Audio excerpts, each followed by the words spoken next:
Hi ಎಲ್ಲರಿಗೂ ನಮಸ್ಕಾರ. Welcome to Anita channel. ಇವತ್ತಿನ ಸ್ನ್ಯಾಕ್ಸ್ ಬಂದು ಬೇಲ್ಪೂರಿ. ಮೊದಲಿಗೆ ಒಂದು ಪಾತ್ರೆಯಲ್ಲಿ ಈರುಳ್ಳಿ, ಕೊತ್ತಂಬರಿ, ಟೊಮೆಟೊನು ಹಾಕಿಕೊಳ್ಳಿ. ಅದಾದ ನಂತರ ಕ್ಯಾರೆಟ್ ಹಾಗೂ ಸೌತೆಕಾಯಿ ಹಾಕಿಕೊಳ್ಳಿ.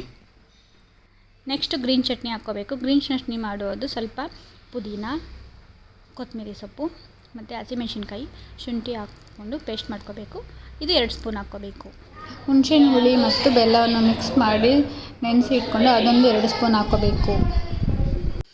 ಸ್ವಲ್ಪ ಜೀರಿಗೆ ಪುಡಿ, ಅರಿಶಿನ, ರುಚಿಗೆ ತಕ್ಕಷ್ಟು ಉಪ್ಪು ಹಾಕಿಕೊಂಡು ಸ್ವಲ್ಪ ಪೆಪ್ಪರ್ ಪುಡಿಯನ್ನು ಹಾಕಿಕೊಂಡು ಮತ್ತು ನಿಮ್ಮ ಹತ್ರ ಚಾಟ್ ಮಸಾಲ ಇದ್ದರೆ ಚಾಟ್ ಮಸಾಲವನ್ನು ಒಂದು ಅರ್ಧ ಸ್ಪೂನ್ ಹಾಕಿಕೊಂಡು ಎಲ್ಲನೂ ಮಿಕ್ಸ್ ಮಾಡಿಕೊಳ್ಳಬೇಕು. ಮತ್ತು ಸ್ವಲ್ಪ ಲೆಮನನ್ನು ಹಾಕಿ ಮಿಕ್ಸ್ ಮಾಡಿಕೊಳ್ಳಿ.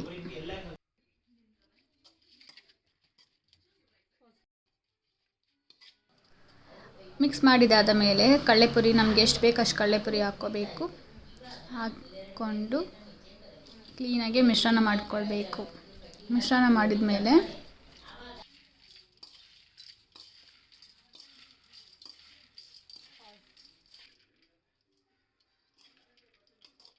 ನೆಕ್ಸ್ಟ್ ಸರ್ವಿಂಗ್ ಬೌಲ್ಗೆ ಸರ್ವ್ ಮಾಡಿಕೊಂಡು ಸ್ವಲ್ಪ ಮಿಕ್ಚರ್ ಹಾಕ್ಕೊಂಡು ರೆಡಿ ಟು ಈಟ್ ಬೇಲ್ಪೂರಿ.